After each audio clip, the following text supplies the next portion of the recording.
Alright.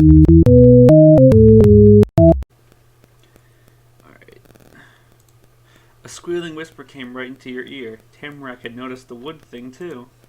Let's go see it! She pulled away from the side of your head to march to the tower without waiting for you to even answer. Curiously, you moved closer until you were right in front, and that's when you came to the shocking realization that there was something up there at the top. Eyes squinted, to try seeing more clearly, and your neck bent back so far your head might fall off. You could make out a lumpy pile.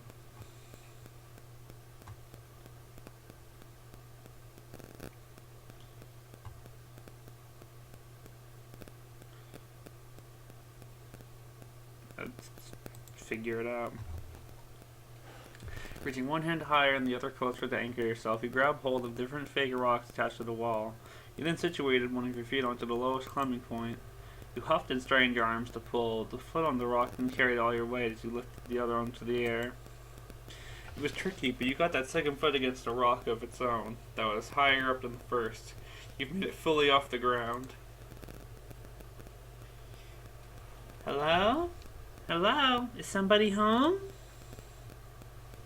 The sudden sound of a clattering ruckus from inside the floor made you flinch in place. It was a scrambling, thudding noise that you knew came from movement. The lump stopped being just a lump. It shot up, bent right over the railing, peered down, and you saw you.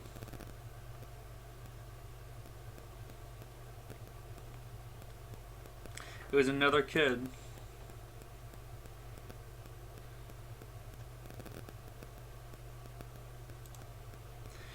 Your hands started to shake as you held yourself up against the wall. You had to step back onto the grass. The person stayed put.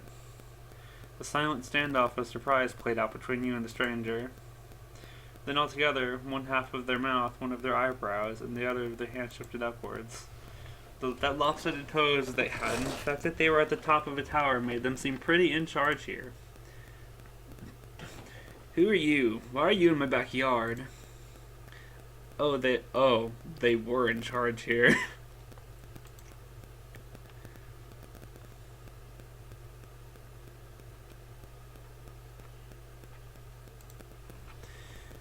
Hi, Regan. After doing her own snooping, Tamarack skipped out from under the tower to join you in the stranger's eye line. She didn't miss a beat waving and introducing herself to the new person. Hiya, I'm Tamarack. Hey. At that, they pressed the palms of their hands hard against the railing, then used it to kick their legs up over the sides and throw themselves right off the fort. Jesus Christ. That thing is like 3 times your height. Whoa! There was a powerful crunch and gust of air when the person hit the ground just a little to the side of where you were. That crunch, their ankle. Completely broken.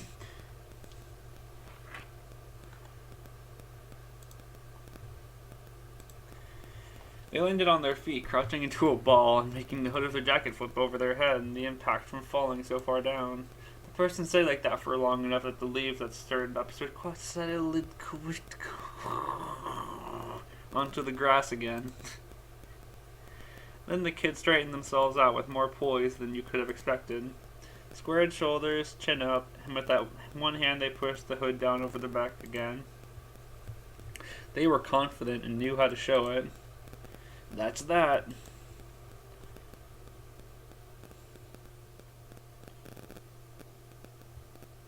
We're not breaking our ankles. Yeah, it was. They took hold of the open sides of their jacket and flapped them out, shaking off bits of sticks and whatever other stuff that got on him when they collided with the dirt. Anyway, they shifted their head around to get their hair back over their shoulders, the way it was before, and then jabbed a finger into their own chest. I'm Mr. Quilin. Q-U-I and L-I-N. It means... Both of Key's arms are spread out openly, gesturing to the wide world of all around. Autumn. Nice to meet you. What's your whole name?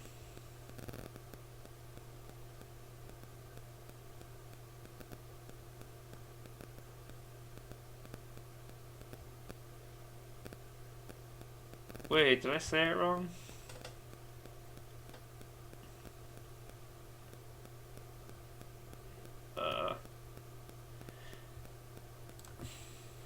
Mix and Madam.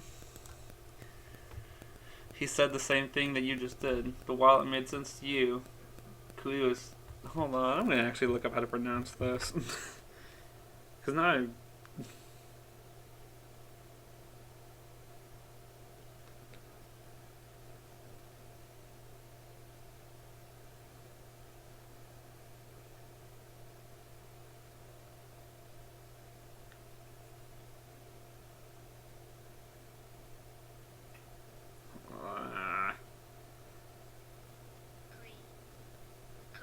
Kui, okay.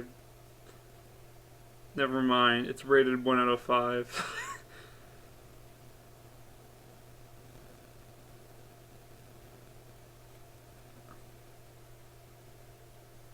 No. Gi. Whatever. Internet is not being helpful. Q. It's the same thing that they just did, yeah. How did your doctor figure that out? Did they have extra degrees? I figured it out myself. Really? You did that? You thought what the doctors and adults said wasn't right and told everybody? Yeah, I did. After first gasping, a grin spread out across his whole face. You've got stuff figured out. You're just a kid like I am. That's right. I'm smart. You're stupid.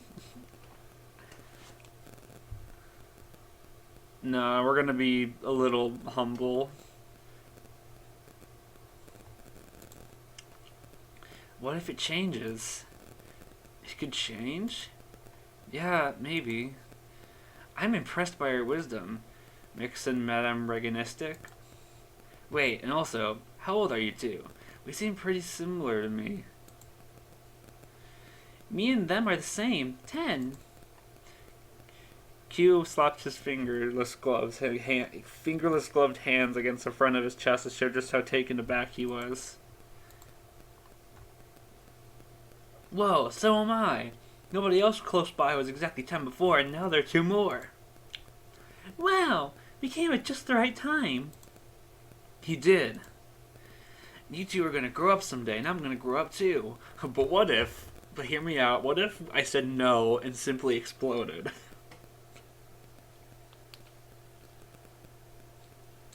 What if I just hit the self-destruct button?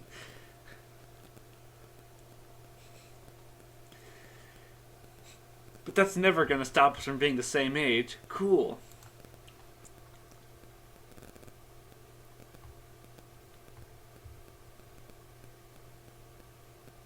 Yeah, this is great. More 10-year-olds were better than less. But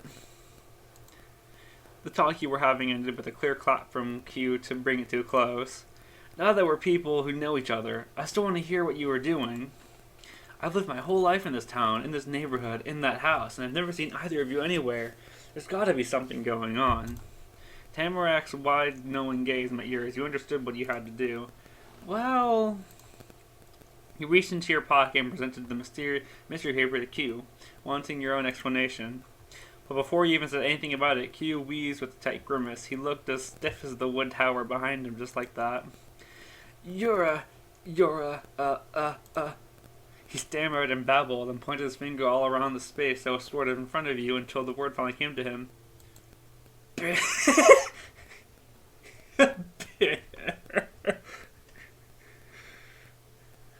A sorcerer. What? No, wait. Q threw his hands up higher than towards his shoulders. Sudden movement making sure nothing interrupted his train of thought. You're a thief! That's why you're here, to rob my house! Yeah, you're right.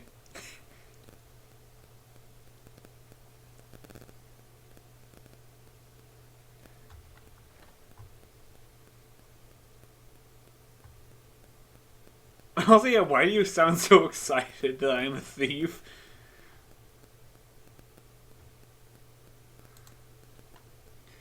Because I figured it out, and I caught you.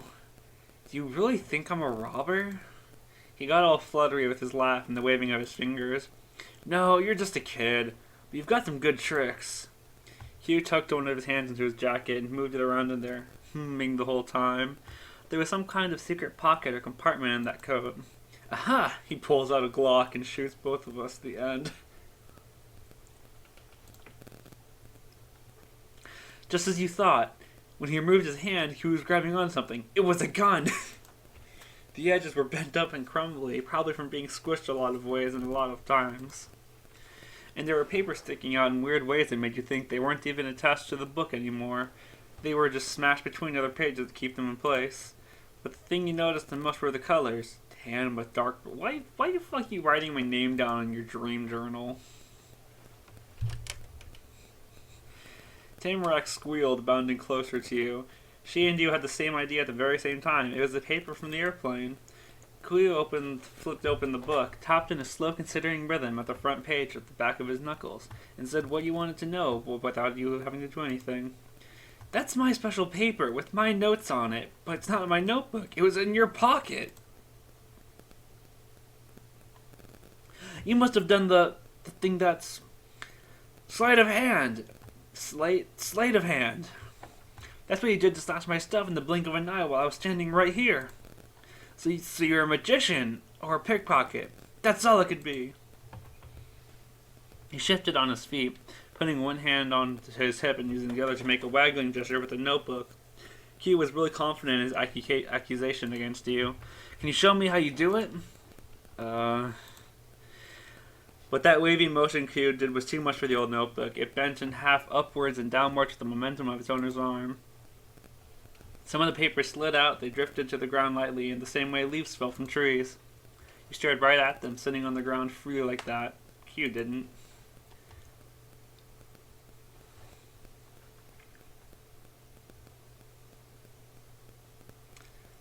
Yeah, just logic.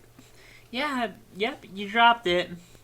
No, I never lose things, he said it absent-mindedly, still not paying attention to the papers cluttered around his feet.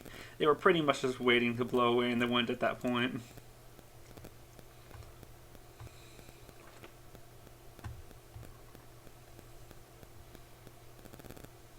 He might want to look down. Q's eyes widened. He lifted the notebook over his head and twisted his feet outwards, more to fully clear his view of the grass below. Finally, he spotted the missing pages. Whoa, thanks. In the middle of talking, he dropped to his knees and scooped up the loose papers. It only took a second for each one to be gathered. He leaned off his knees onto his butt and made a little oof sound. From there, he got his feet against the ground while pushing up with his hands, still clutching the paper so he could stand again.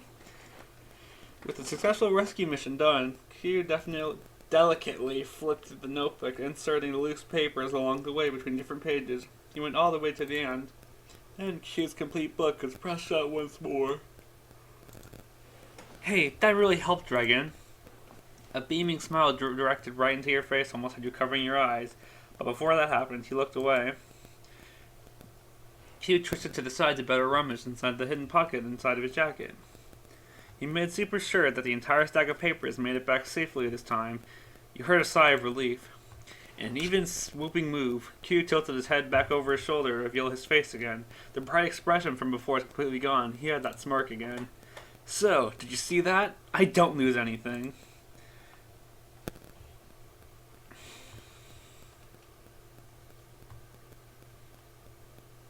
It's a good tell him next time. Next time, I'm not going to tell you about it.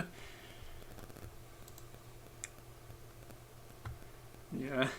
Smiling, Q leaned a lot more forward, all the way onto his tippy toes. He stayed up and put his hands against his chest like it was nothing. You didn't know how he stood on them so well. I don't know about that. You seem really nice. You'd help me out again. Thanks. Damn, okay. Q's fun with your reaction came out as a set of snickers. His cheeky mood drifted away once those were done. Q twisted to the side to better rummage through the inside pocket of his jacket. He made sure that the notebook made it back to its normal spot. When he tilted his face back towards you, he was quiet and thoughtful. This is very mysterious. My paper vanished and two new kids appeared in my backyard all out of nowhere. I don't get it.